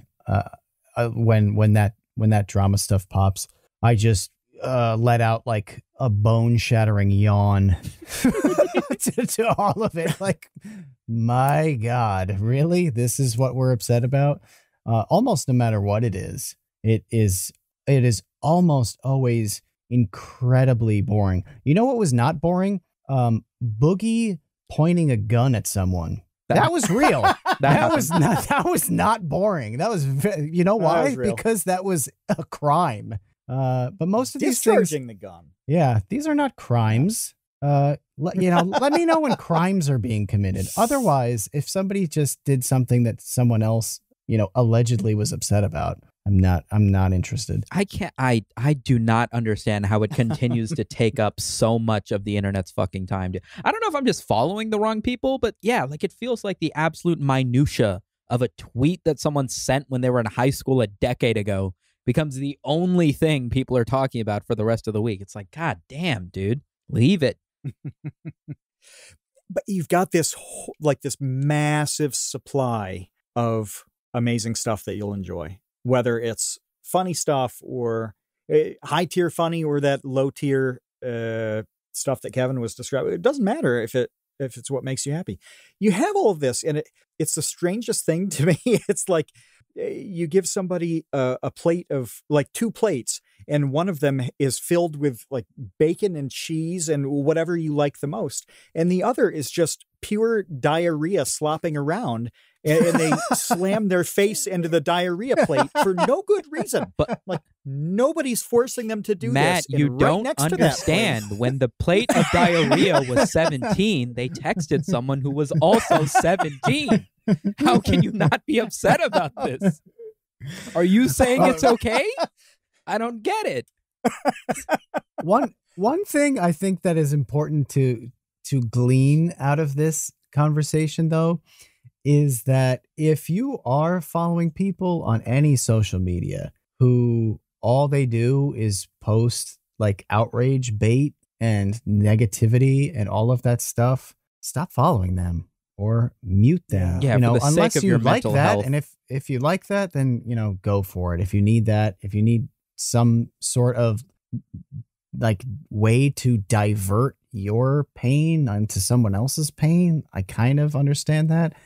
But ultimately, I have seen people who I am friends with in real life talk about how they've had to like turn off retweets, mute, or unfollow people who they like in real life, or they like their work. But on Twitter, on social media, they're a different person. And that person is just someone who's constantly feeding into darkness and negativity and doom and gloom and all of that stuff. And my public service announcement here is like, you have control over your feed. You don't have to, just because you like this actor or, you know, this comedian or this person you went to high school with in real life, doesn't mean that you have to like them and continue to follow them on social media when all they're doing is just pouring that diarrhea plate in your eyeballs every day. Kevin's beating around the bush, but feel free to unfollow Seth Rogen. You don't have to follow Seth Rogen on Twitter. You can enjoy his movies from a decade ago. You don't have to follow him on Twitter. You really don't. I loved your rant about him and his car getting broken into. Dude, I had to do 37 times. I had to with do a that smile on his face. I had to do that video so fast because I was like, the jokes clowning on Seth Rogen are going to come in so quick. There was no shot I'm going to be able to say anything meaningful before everybody and their mom has already said what might be a little bit funny about Seth Rogen getting his car broken into. I hated that entire situation. I didn't know where to be. I have seen like well-educated YouTubers making fun of Casey Neistat for moving to LA and then shitting on LA. And it's like, what? Casey's from New York. Like, if anybody's an expert in whether or not it's okay to get your car broken into in a big city, shouldn't it be a dude who's from a different big city moving to another big city? I guess not. Right. Yeah. He's not from Mayberry. He didn't move. He didn't move from the country. He didn't hitch up his wagon. It's not Beverly Hillbillies. This isn't the first big city he's been in. He's literally Mr. Big City. That is his identity. We started the podcast with this. Yeah, but I did not understand the lack of self-awareness from Seth Rogen to like gleefully talk about his car getting broken into over and over again, as if that's a feature of living in LA, was really bizarre. It was very strange. Like, how do you sit there with a straight face and just be like, you know, suck it up, bro. This is what happens. One time, one of the guys left a knife in my car, and that was pretty sweet. It's like, really? Was that sweet? That sounds horrible. This other lady commented, she was like, the first time I moved to LA and my car got broken into, I was upset. But then the next few times I was better with it. One time, like a junkie broke in, drove my car to a hospital on the other side of town. LA's just one big amusement park. I was like, what? What is an amusement park to you? This is like this is the spice in your life. This is what you get excited to tell your friends about. Fucking hell. I've never bought a ticket and waited in line to be robbed. That's not how amusement parks work. Usually, you know, it's like a roller coaster, the Gravitron, I don't know, the teacups. It's not exactly, you know, assault and battery. I don't know. It feels like This is why. Sorry, go on. Yeah, this is why my feed is cats, possums, and absolute bullshit. You know, memes and just useless stuff. Because I'll see things like you're talking about with the Seth Rogen thing, and to me, it seems like a normal person would look at that kind of thing and think, you know, it's wrong to take somebody else's stuff. And at the heart of this issue is one person taking somebody else's stuff and harming them. That seems wrong. And it seems like it would stop there, but it doesn't. It doesn't at all. And you get all of these people saying that they love living in this amusement park of like breaking and entering. It's so dumb. And I just think, I don't understand this. I don't really want to. I'm not into this. And it's bad. Yeah. Come to Crime Land. Yeah. Because you can get pho at 2:00 in the morning. You can do that on the East Coast. I can do that here. There's no reason to move to LA for that. Dude, I don't even know if you can get pho at 2 in the morning in LA. That's definitely more of like a New York thing. Yeah. Ah, that was bad. The people getting caught, like, he specifically, quote unquote, not quote unquote, he specifically compared LA to a third world country, not in any detail whatsoever, just literally LA is a third world country. Like, that was the sentence. And people got so caught up in the minutia of that. And they were like, which third world country, Casey? Explain this to me. Exactly which one of the third world countries are we comparing LA to? And it's like, dude, he's just saying it sucks. He's just saying his car got broken into and he's mad about it. Like, we can just leave it at that. Yeah, but that's an example of, like, you need, when you do tweets, when you do anything, when you make a YouTube video, you have to understand that, especially when you're at a Casey level, people are looking to pick you apart. They just will. So mind the words that you use. You know what I mean? Like, I understand that he was using a turn of phrase to describe in a moment of vulnerability and anger, really, at what had happened to him. You would say that out loud and no one would bat an eye. You put that on Twitter and a lot of people are going to bat a lot of eyes. And it's something that I think, it's just amazing to me that we're in year whatever of these technologies and people still are getting it so badly wrong. I mean, I guess it makes it more entertaining for other people, but holy cow. There's a lot of this that happens that I think to myself, this is not rocket science, but it's being treated as such. Yeah, I think you just got to not care about Twitter. I don't think maybe at like a really big level, like sponsors and brands that you're working with are going to care about your Twitter specifically. But like, I don't know, for as long as I'm capable of doing, like, my Twitter is just going to be like the abyss of my thoughts. Like, when sponsors ask me like my social media numbers, like, I don't tell them I have a Twitter. Like, I don't want them to see the amount of people that follow me on Twitter and think, oh, could you also send out you don't want to be on the Twitter. You do not want to be on that space. I do not want to be in a position where I need to make sure a tweet is well received. Like, I never want to have to worry about how fucking Twitter is going to react to the words I put on that website. So let's just not give the power to those people. Yeah, that's a good point. Well, I know that we have some questions that we want to hit that are in kind of like the vein of the types of questions we would ask you anyway. So we might as well throw over to our patrons who will ask them for us. Oh, yeah. We'll roll into that, starting with German. It's your job to stay on top of things like memes. And he wants to know if you get tired of that, because he describes his experience, which I think is what most of us do, which is we come across the stuff naturally. We like that process of getting it when we get it. We don't really sit down and look for it. So the process of, or the thought of checking Twitter or Reddit or whatever for your content, that you have to do this, has it changed the way you think about that type of content, or just funny things at all when you really are obligated to go searching? I am blessed enough at this point that I haven't felt any sort of fatigue with the way that I make my videos. It has sort of led to me not being super consistent in uploading every week. Sometimes it's closer to 10, 15 days before I get a video out. But so far, knock on wood, my process for making videos has still been just watch YouTube the way that I watch YouTube, browse Twitter the way that I browse Twitter, and me being the meme-loving, comedy-centric individual that I am, I absorb enough of whatever the internet finds funny or is memeing about that week to be able to put down in a bulleted list, freestyle a few jokes, edit together a few visual gags, and make a video that's worth watching at the end of the week. I actually do kind of actively avoid trying to touch on topics that require a lot of research, because I feel like if I'm browsing Twitter and using it the way that I am, I bump into a meme and it tickles my funny bone in a completely natural way, then I've experienced something in a way that I would appreciate. I can talk about it in a way that is very organic to me. If I were to instead see that a meme is very popular, not know anything about it, go out of my way to research why people are laughing about it, and then write a script for a video on a topic that I've completely researched, I've now made a video that anybody could make. Anybody could research why something is popular that is already popular. Anybody could make jokes by writing them in line with what makes it interesting. And none of that video really becomes me. but by making a video in a way that is completely sort of directed around things that I've already found popular and I've added to my list of liked tweets and upvoted Reddit posts and what have you.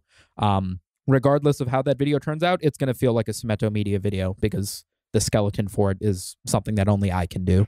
Speaking of videos, this is one of the questions from Andy, and you tweeted about this the other day. He asks, where's the new video? I'm in a weird thing. I have an idea for the next video. I do also want to make a retrospective video where I talk about my growth from the end of last year, all the visions and New Year's goals that I made for 2020, whether or not I've reached them, how much I've grown, what I've learned in that time frame. I want to do this next video, and then I want to do a re-video, but I got approved for a sponsor, and instead of making this video and then quickly making a video for the next one, I'm just going to delay it until the sponsor gets approved. So I might do the resolutions video first. 4 days, 5 days. You're not going to hear this until next week because that's when the podcast goes out. So yesterday, I will upload the next video yesterday. So you mentioned this retrospective kind of thing. Jeff Strife asked, just wrap up, final thoughts on 2021. What if you could put it on a bumper sticker, what would it say? Wait, is 21 the year we're in or the year we passed? 21's the year we passed. That's the one the one we finished. That's right. I don't fucking remember. So what happened? I feel like your reaction here is the answer to that question. I don't know what happened this year. It works. When did we do our the first time I was on this was like the end of 2020, right? I think so. Yeah, that episode came out in the December 20s of 2020. So yeah, just like a year plus a week. That is I don't know. It sucked. 2020, like COVID made it not great, but like 2021 for me was like I got COVID, I quit my job, I had to go from like you say, me going from like 10,000 views a month to like 600,000 views a month, which is great. If I was just sort of doing it passively, but like I was doing that in a time frame where like I had to do that, or like I wouldn't be able to do YouTube anymore. I would have to go and get a real job. So it has been super stressful to get to this point where now it's just sort of like the chillest thing in the world. And I want to do my best to keep it as the chillest thing in the world. But that just required an incredible amount of hustle in a year that already was not fun to just exist in. So 2021 sucked. I don't want to jinx it. I don't think 2022 can be worse. I think it'll probably at the very least be, even if it's just as bad as 2021, at least we'll be used to it. So fingers crossed. Yeah, I think the general consensus is sucked, and we'll see what's next. And as we see what's next, do you have any meme predictions? Meme predictions. Ooh, let me... Yeah, and I'm fascinated by this because one of our very first episodes was with Dolan Dark and Grande. And I think we asked them to try to do some predictions about what was going to resonate with people. And it was interesting to see how that would turn out. There's so much rushing through my head. I think low quality videos might be one that takes off at some point. I always see this sort of caption that's like, it'll be a low quality video that's very Vine-esque, very disconnected from reality. It stops abruptly right when someone screams or at the punchline of a joke. And it's always in like 240p, despite the fact that like it obviously happened recently enough for it to end up in front of me on TikTok, but like it was recorded on an actual like Game Boy Advance Picto webcam or something. And it'll always be captioned something along the lines of, bruh, it's always the low quality videos. It's always the low quality videos that'll have some unexpected shit happen in it. So I think low quality videos might be one. I think men writing women, I still feel like is a subreddit that doesn't get enough attention. It just clowns on male writers trying to write female characters and stories and how they're just incapable of not using the word boob when describing like her figure or something. She boobed into the room, boobly, so fertile as even though she's in her 40s, just dumb shit like that. One of those two, I guess. Well, let's talk drip.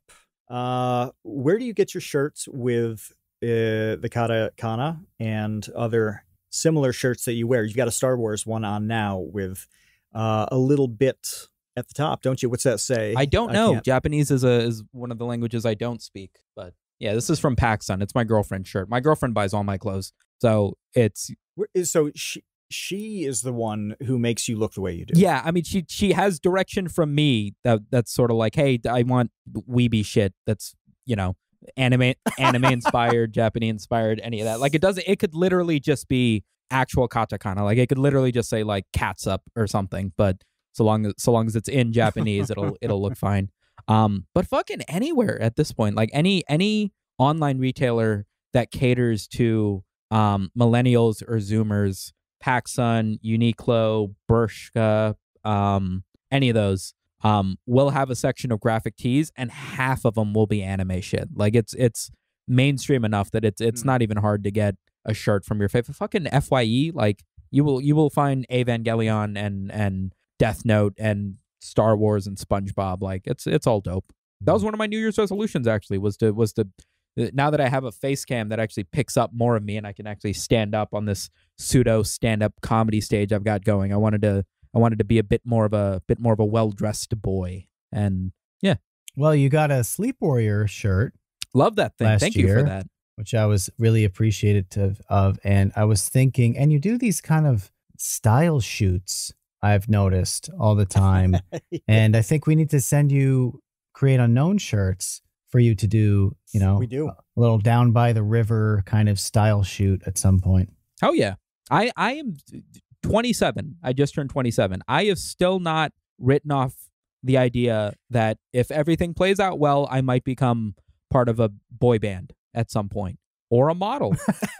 You know, I don't like, not as clear-skinned and handsome as the BTS boys, but like, I'm not taking that off the goals calendar just yet. You know, like it if the opportunity arises, like I'm gonna go for it. So Kevin and I were talking earlier about projects we wanted to make happen this year. I think we have to throw everything that we talked about out, because now the priority is starting a boy band that consists of you, Mini Kudos, Internet Historian, because we need the bass. We need that voice in the boy band.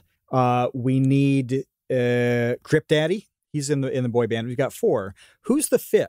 Because we need a boy band's got to have 5. What the fuck is that the 5th spread? in this boy band? Me, Internet Historian, Many Kudos.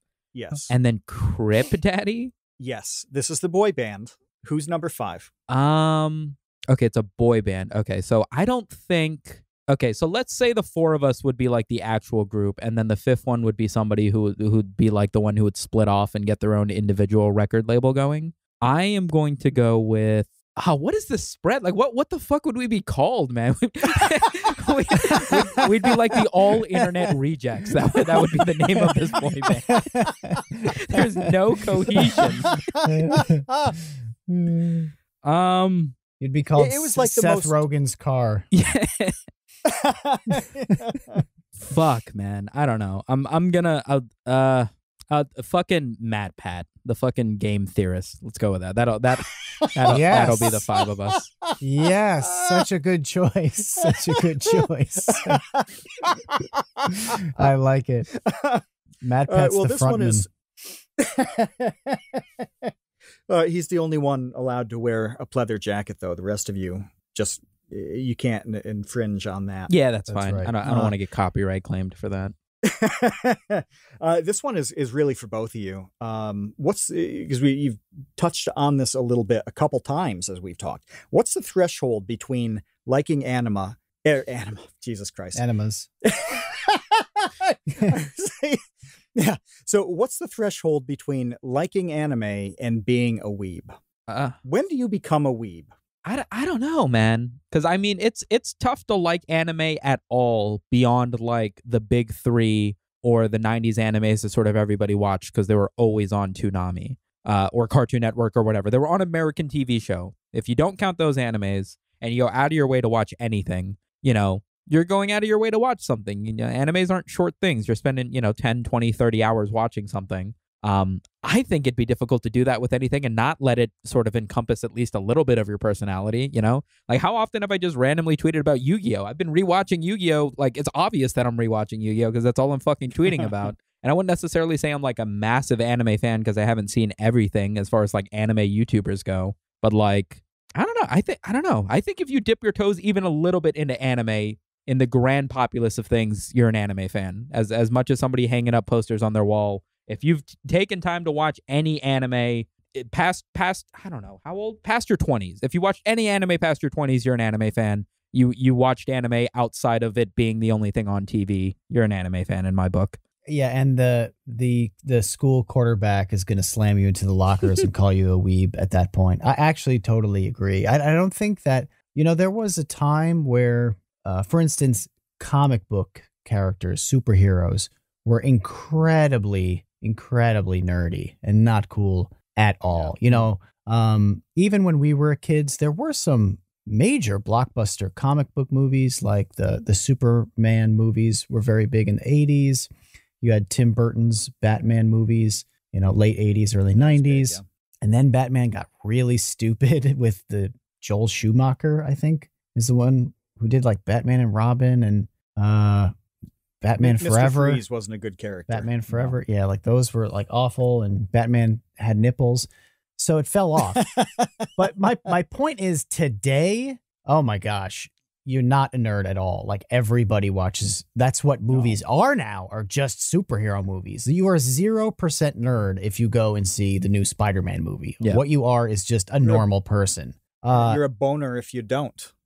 Anime, conversely, is nowhere near that. I mean, the only thing I could think of that would be in the sphere of anime, sort of, that has that level of like mainstream popularity would be Pokemon. Right. Like, you're not really a nerd if you like Pokemon. You're pretty much a normal person. Everybody likes Pokemon.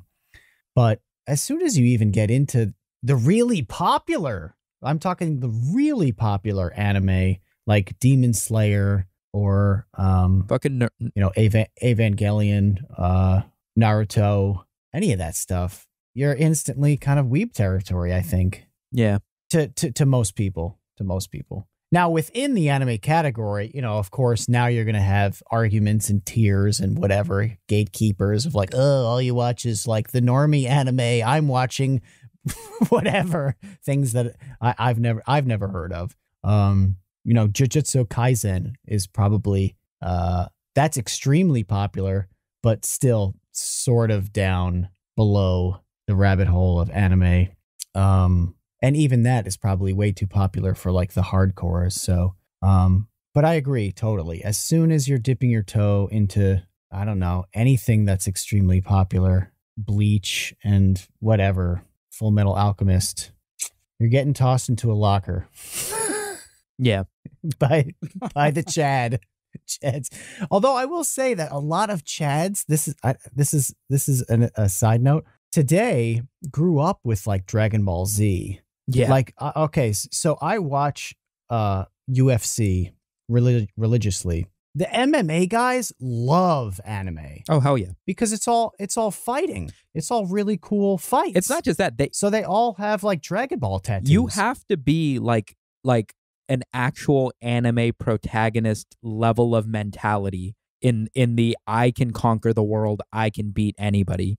Because if you don't have that mentality in MMA, like, you're just not gonna fight correctly. You can't get into an act like a literal cage match, like, no exaggeration, no fluffing it, a literal cage match for money, and go in with any hesitation about being able to beat the biggest, strongest, most capable dude in your weight class. You have to be a little bit mentally insane. And so, like, who's going to click with that? I don't know. The fucking Japanese nine-tailed demon trapped in a teenage boy who's going to fucking destroy the universe. Every other fucking anime plotline, like, yeah. Fucking Adesanya has how many anime tattoos on his body and is like a 300-0 kickboxing champion. Like, it's not uncommon. Yeah. So I just wanted to kind of correct myself in my like generic like 80s high school breakfast club, like jock meme kind of way, where it's like, actually, that's pretty wrong, because a lot of those tough guys freaking love anime because it is the coolest. Those are the coolest fight scenes you'll ever see, even though it's animated. I mean, that's Dragon Ball Z and everything, Demon Slayer, Jujutsu Kaisen, JoJo's Bizarre Adventure, whatever. Those shows are all it is fight scenes, basically, and then little quips in between. Yeah, they do it right. They get the formula of like hype deception and satisfying your expectations. And like, it still blows my mind how satisfying it is. It's an age-old concept, is power levels in anime, where like you think someone's strong, like the strongest in the universe, like this is the strongest dude in the show, and then he just gets his ass kicked by this next guy, and it's like, oh my god, how strong could that guy be? And it's like every fucking anime has this, and it is never not satisfying to me. It is never not satisfying for me to be like, the feeling I get in my chest when someone just like punches down a building and then they get slapped across the field by someone else. I was like, how far does it go? How tough do these guys get? Who is going to stop this man? Yeah, it's good stuff. Well, we have one more, and it's about this genre of really screenshots on places like Twitter. It's bad 2-sentence horror stories. And if somebody's not familiar with this, here's an example. One of the first big ones was about, it's called the IKEA incident. I decided to go on a tour of the IKEA factory. Little did I know that I would find the creature that lays the IKEA meatballs. So Dan the Latch wants to know if you can give us your most blood-curdling, pants-pissing, undies-shitting 2-sentence horror story. Oh, man. That's a lot to ask. A full-on horror story on the spot is tough. I guess something along the lines of, I finally 100%ed my favorite game, save file corrupted. That's as good as I can do off the top of my head. Which I think I'm stealing from a green text the more I think about it, but that's my best 2 sentences. God, it's hard to separate what you see and what you think at this point. When it's completely idiotic, it's so hard to tell whether you thought something dumb or read something dumb. Yeah. Yeah, the green text is a good, bringing it back to our earlier conversation, example of things that are just so funny. Yeah, it's just so ridiculous. Green texts are like what Twitter thinks Twitter is. It's like, we're going to limit how many texts you can use so that you're really going to care about the words that you put on the web. But like, since there's no limit to how many times you can put that limited amount of text, it still just becomes every visceral thought I have throughout my day. But unfortunately, it's like, dude, nobody gives a shit about me regardless, and especially not on this website, so I better be really fucking focused with the words that I waste people's times with to get this information out. And so these stories just become this fast-paced, highly potent level of comedy. It's brilliant. Right. Yeah, it's distilled to its purest sense. Yeah. Purest form of just, here's what happened. Snorted. Oh my gosh. That was the final question. What's going on before we wrap up? What's going on with the Schmodcast? Are we bringing that back? Where are we at with that? Probably not. I mean, maybe, but not in its normal form. I started the Schmodcast with my buddy Alex, and I wasn't 100% sure what I was going to do with it. But I was at a point where I knew I wanted to make YouTube my job, and I was like, it's really hard making more than one meme video a week because I feel like I'm just milking the bottom of the barrel trying to find an image to pretend is funny enough to make a YouTube video out of. So I was like, well, let me try this podcast. I'm probably going to make one at some point down the road anyway. Alex is available. Let's do it. And we did a few episodes, pretty much all talking about nostalgia and our favorite video games and our favorite anime and everything. But then after like a dozen videos and like only having one guest, which was the internet historian, I was like, the format to be able to continue to do this needs to be either interview-esque or topical. And so interview-esque is tough, as I'm sure you guys know. It isn't super easy to get someone who fits the criteria of internet something man to show up and be able to speak on the same day every day. That's not an easy thing to coordinate. And topical stuff would be relatively easy for me, but like Alex isn't an internet personality, right? So it's tough to talk to him about the politics of Twitch changing its guidelines or YouTube removing the dislike button. Like, he has like a girlfriend and a family and like dogs and shit. Like, he doesn't spend all day online. so it's tough to ask that out of him and be like, well, Alex, what do you think about this? And it's like, Sumit, I don't give a shit. Like, I don't know, you know, like, right. So I might come back and do it live. I've done a few episodes of the Schmodcast live on my YouTube channel. It gives me the opportunity to go live on the main channel, which, you know, like, I'm not going to play games on my YouTube, so that seems like a nice middle ground. And then be able to talk about stuff like this and go a little bit more in detail with, maybe I learn a bunch about Chinese culture and their social credit system, and not all of it's funny enough to be in a video, but maybe some of it's interesting enough to just chat with a live chat about. So if the Schwadcast does come back, it will probably be in that sort of form. But even doing that much is going to take a little bit more framework. So probably not just going to be pre-recorded 2-hour shit talks about anime and video games the way that it has been previously. Might be that going forward if I get my shit together and actually do the work I'm supposed to do. All right. Well, we will keep an eye out for that. In the meantime, check out the meme videos, SumitoMedia. Check out the channel. We'll have a link below. It was great catching up with you again. Thanks for hanging out with us. Hey, happy to be here, man. Love the show. All right. Well, Happy New Year to everyone. We will see you next Tuesday because TCU nights are Tuesday nights from now on. We're excited about the move. A lot of people seem excited about the move. We have people who really couldn't do Wednesday who can now be here live and in the episode chat and everything. So I think it's a good thing for everyone. We will see you then next Tuesday, and the one after that, and the one after that, and the one after that. We're out of here. See you, Space Cowboys. Thanks for listening to The Create Unknown. We make this show with the support of our patrons. 100% goes directly to keeping episodes going every week. Thank you to the Tots and Dumpster crew who save tiny little lives every month. And thank you to our grizzled, battle-hardened child infantry. Jen Mafasanti, Kevin Menard, Mikhail Steinke, Risebread, Sean Malone, Ryan, Kamikaze, Maria, Marco, Sheep, Tom Videogre, Jelksies, and Dan the Latch. And a tremendous shout out to our elite baby gang commanders. Linus and Trev's Dead, Boromir, Bot Dogs, Chinchilla, Isaac, Conrad, James, Andrew, Jeff Davis, Patrick Pister, Baseweight, Monahim, Dojangles, and Zero. Again, you are the elite. Thank you as well to our indentured servants, producer-editor Ben Webster and producer Dan Yosua. And thanks to Baseweight for use of the Created in the Unknown song for our opening theme, and to Electro Voice for giving us mics to sound good on top of it. The Create Unknown is an Unknown Media production in partnership with Studio 71.